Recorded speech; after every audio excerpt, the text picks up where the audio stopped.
Gue inget banget pas pertama masuk ke area Black Auto Battle 2025 di BSD kemarin. Satu mobil langsung nyuri perhatian gue. Bukan karena warna nyentrik, tapi karena auranya racing banget. Sedan, Honda, racing, dan pas gue deketin ternyata ini salah satu Civic FD paling niat yang pernah gue lihat. Dari luar emang udah sangar, tapi dalamnya nggak kalah menarik, pals. Penasaran Civic FD ini detailnya kayak gimana? Langsung aja nonton video ini sampai habis. Yang suka GDM, lo wajib lihat ini. Hai Black Pals, kembali lagi di Drive It kali ini. Gua akhirnya nemuin mobil yang gua lihat di Black Auto Battle BSD 2025 kemarin.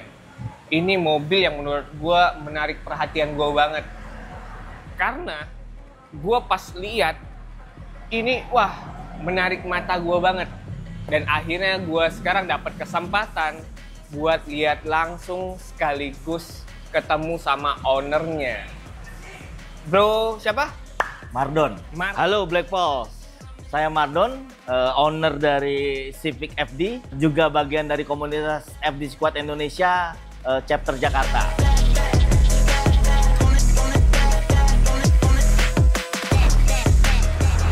Nah nih bro, ini gue lihat ini mobilnya udah racing banget. Ini aslinya mobil Civic FD kan kalau nggak salah Civic ya? FD ini bawaannya dari FD2. FD2? Ya, udah full build semua ke FD2R, Type R. Type R? Ya. Jadi seluruhnya udah Type R? Ya. Wow, menarik. Terus kenapa alasan bisa kepikiran, gue mau arah modifikasi ke racing aja gitu? Ini kan jatuhnya udah racing look lah ya? Ya, saya pilih konsep ini karena pertama, untuk dari body kit seeker ini, dia punya desain di Type R itu yang paling wide. Nah, otomatis dia dapat untuk airflow, rigidnya, semuanya. Dan dari segi look ini tuh bener-bener racing look banget. Cuman ini menarik perhatian gue banget nih. Nah. Ini warna merah. Ya. Ini repaint warna apa nih? Ini repaint kita, kan? Iya, kita repaint. Ini pakai red Scuderia. Bagi saya, kenapa saya memilih warna ini? Karena warna merah itu melambangkan keberanian. Dan kalau dilihat tuh warna merah tuh lebih eye catching banget. Red Scuderia. Lu tahu nggak tuh Red Scuderia? Itu warna Dari Ferrari. Dari Ferrari. Bener. Terus body kit ini yang Type R ini, itu plug and play atau ada ubah-ubahan lagi? Ada kesulitan nggak kira-kira? Body sih sebenarnya PNP, tapi kalau untuk fittingnya kan tetap perlu ya. Untuk buat apa? Bikin rapihnya itu tetap perlu lah. Berarti kalau soal body kit dia langsung plug and play, nggak usah kita, biasa kan ada yang dipotong-potong dulu nih. Ini berarti langsung ya lebih PR-nya ke fittingnya aja sih. Ke fittingnya. Ya. Kalau ini kan kita udah pakai bumpernya itu yang rare banget nih. Iya. Ini namanya Seeker. Seeker. Dari salah satu tuner Jepang itu Seeker. Jadi di Jepang kan ada tim Seeker. Nah, ini untuk waktu berapa tahun waktu zamannya FD2R tuh dia bikin body kit ini. Jadi body kitnya itu bumper sama fender. Jadi ini udah yang paling wide di Type R.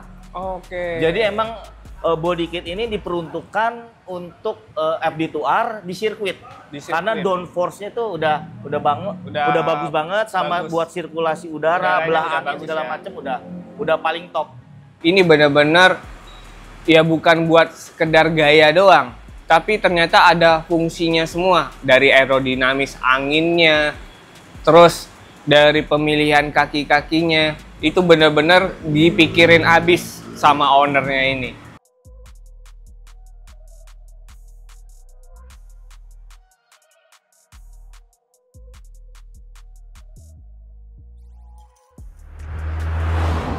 Kita udah ngebahas soal eksterior dari depan. Itu kita nggak lengkap kalau kita ngebahas bagian samping. Sampingnya ini kita harus bahas juga karena ini dari samping ini keren banget nih mobil. Nah bro, ini kan bagian sampingnya ini menurut gua itu satu paket. Di bagian samping Body ini ada side skirt, Side skirt, kemudian ada fields air duct ya. Itu buat aliran udara juga Iya, ya? aliran udara juga. Berarti benar-benar aerodinamisnya itu Ya kita hitung. bukan sekedar Enggak, pajangan bukan. doang ya? Semua dihitung. Nah, termasuk peleknya ini nih. Ya, pelek. Ukuran pelek, ban. Benar. Boleh spill nggak sih? Kalau untuk Ukuran pelek ukuran pakai apa? Kalau untuk spek velg saya menggunakan TE37 6061 itu memakai ban Arvaneva untuk di depan itu 255 40 18 dengan lebar ring itu di 9,5 ET38. Untuk ban belakang saya menggunakan lebar 8,5 ET44. Untuk spek bannya Advaneva 235 40 18. Mungkin jarang lihat karena pelek ini juga udah discontinue. Nah, kebetulan juga Harganya dari jadi mahal tuh kayaknya. Wah, bukan sekarang. nggak ada gitu loh. Iya, Susah barangnya. Kalau dijual juga mahal. Nggak niat juga sih ya. Sebenarnya ini velg peruntukannya buat Type R yang generasi setelah ini. Tapi kan jarang banget ada Type R pakai spek velg ini. Tapi saya bisa dapat itu juga dibantuin lah dari orang dalam. suhu FD2R di Indo ada lagi soalnya. Oh, ada lagi. Dibantuin juga. Terus pengereman di upgrade tuh jadi BBK. Di upgrade Berapa BBK. pot? Ini kita pakai orinya dari Type R yang Brembo buat untuk si Type R. Jadi ini kita aplikasiin, kita pakai. Kemudian untuk rotornya saya pakai Project New. Pakai Project New yang Japan. Untuk brake padnya juga pakai Project New.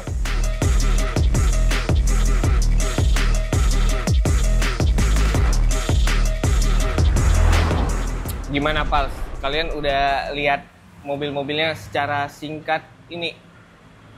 Gila, gua nggak tahu ini sampai benar-benar diperhitungkan.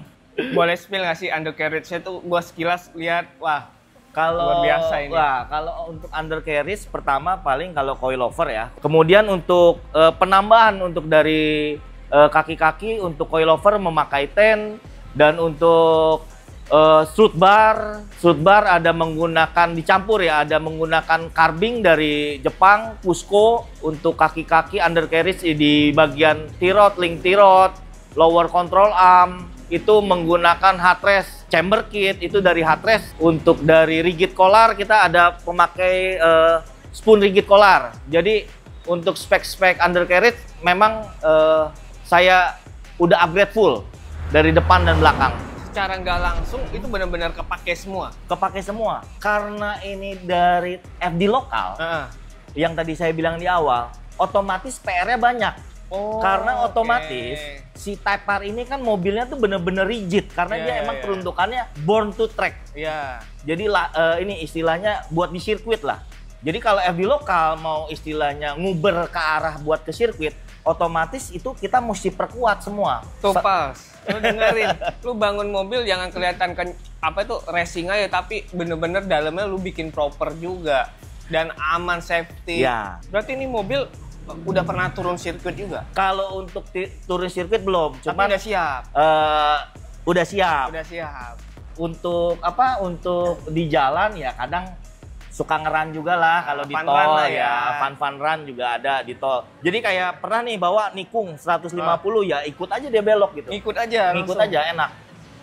Tuh kelihatan. Berarti itu mesinnya udah di oprek juga. Kita pancing sedikit, langsung.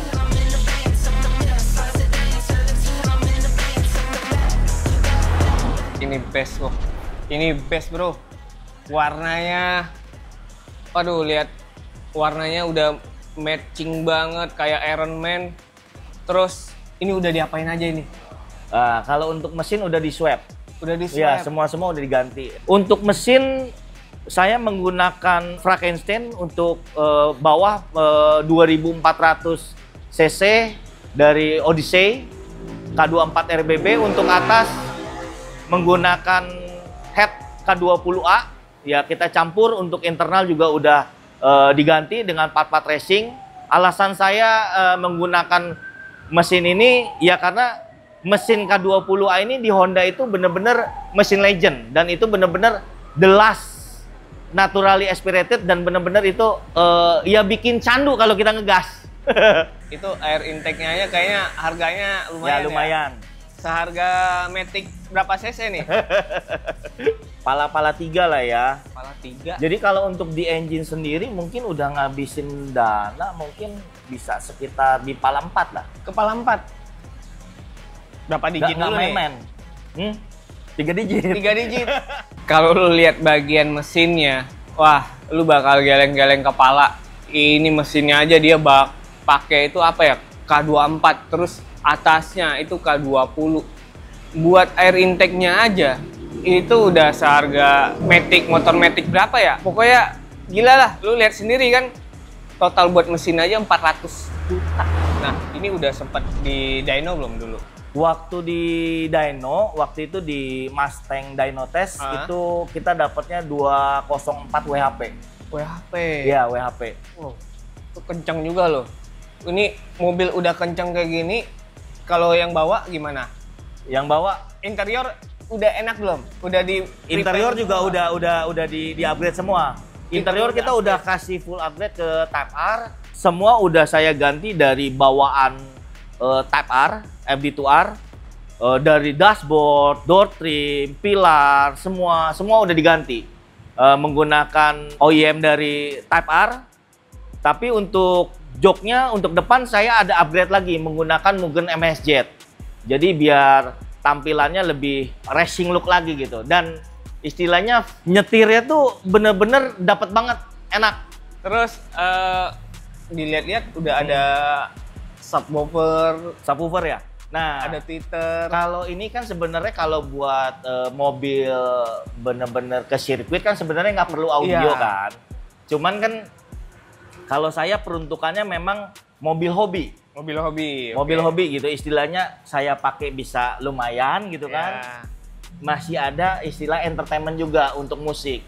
Buat macet lah ya. Macet. Walaupun ini looknya racing banget, tapi dalamnya itu dia ownernya ini memberikan kenyamanan.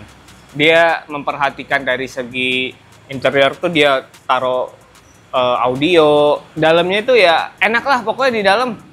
Gua duduk hampir ketiduran sih tadi. Tapi kalau dari bawah gitu, udah jok kayak gini, itu belakang wing ganggu nggak sih dari lihat? Wing aman ya, masih aman, wing masih aman. Kan kalau misal di ini masih kelihatan. Berarti dari Bro Margon nih, kira-kira modifan yang paling ada cerita yang mengenainya itu pas yang modif apa sih? Yang ibaratnya berkesan nih. Yang lebih sulit. Yang paling sulitnya sebenarnya apa? Pertama sih paling sulit pasti engine. Itu bikin stres. PR-nya paling banyak. Itu bikin stres sampai nggak bisa tidur.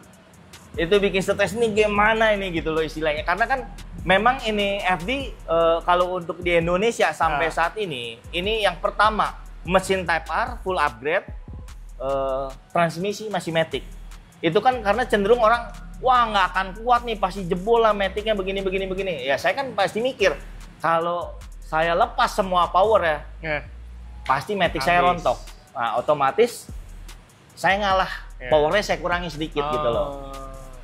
Power saya kurangi dikit biar si Matic-nya juga kuat. Biar aman. Nah, otomatis kan ini masih aman, jadi nampung hampir 300 HP jadinya. Iya. Cuman kalau boleh tahu nih, boleh di-spill boleh enggak? Total modifikasi buat mobil ini di harga berapa sih? Lumayan ya. Apa setara mobil sport car boleh? Setara M4 boleh, BMW M4. Kalau untuk biaya modifikasi sendiri ya, kalau saya sendiri kan nggak patok ya, maksudnya banyaklah opsi, nggak mesti kayak saya gitu loh, nggak mesti istilahnya habis-habisan kayak saya. Itu balik ke passion masing-masing lah. Tapi kalau saya pribadi dari awal sampai jadi seperti ini ya lumayan ya bisa. Ya setara Fortuner lah. Nah, kalau boleh tahu next project abis bikin mobil ini apa ada proyekan lagi nih yang belum kelar di mobil ini? Satu sih. Apa? Kalau ini ada satu bagian karena waktu itu kan awal ini saya pakai ring itu ring 17 ya yang awal ya. Ya. Ini ganti awal ke 18, barangnya belum datang. Yaitu modif itu kan lama. BBK-nya saya mau ganti ke yang istilahnya Jepang juga waktu dari Endless lah. Endless. Terus prestasi yang udah didapetin dari mobil ini apa nih? Sebenarnya ya balik-balik ya. Bangun ini mobil tadinya memang bukan buat ke kontes. Iya. Karena memang speknya kan spek di sirkuit ya. Cuman spek di jalan lah. Ada di Black Auto Battle. Nah ya, cuman karena memang kita itu dari komunitas FD Squad Indonesia, saya di chapter Jakarta, otomatis kan buat eksistensi FD kan ada di kita. Iya. Jadi makanya kemarin di Jarum Black Auto Battle kita turunin tuh ada belasan FD kan. Ya istilahnya buat ngingetin nih, buat ke Jangan sampai lupa lu ada sosok ini nih. Buat pecinta-pecinta otomotif di Indonesia, ya kan? FD masih eksis gitu loh. Masih eksis. Terus kan dilihat-lihat udah modifikasi kayak gini nih. Gue pengen tanya, arti modifikasi menurut Bro Margon tuh apa sih? Arti modifikasi? Arti modifikasi buat saya karena saya ngalamin ini modif juga nggak sebentar ya, tahunan. Balik-balik ke modifikasi itu lebih ke mental sih istilahnya. Ya kalau modifikasi sendiri ya duit doang nggak cukup, mental lu mesti kuat. Akhirnya gue banyak belajar tentang mobil-mobil Jepang, terutama Civic FD yang dia convert jadi Type R ini. Gue lihat perjuangan dia buat dapetin part-partnya yang itu bener-bener butuh effort yang gila, yang ibaratnya semuanya tuh inden, tapi dia sabar nunggu bangun mobil ini sampai 4 tahun dan akhirnya jadi. Ya wajar sih dia jadi sayang banget sama ini mobil. Gua kalau jadi dia juga bakal gua sayang banget dan bahkan nggak bakal gua jual karena udah all out banget 5 sektor loh yang dia hajar. Bro Margon, thank you so much udah memperkenalkan mobil FD ini ke Black Pulse biar mereka tahu nih, ini nih FD ini nggak pernah mati, selalu ada. Oke. Nah, jangan lupa like, comment, dan subscribe Black Experience.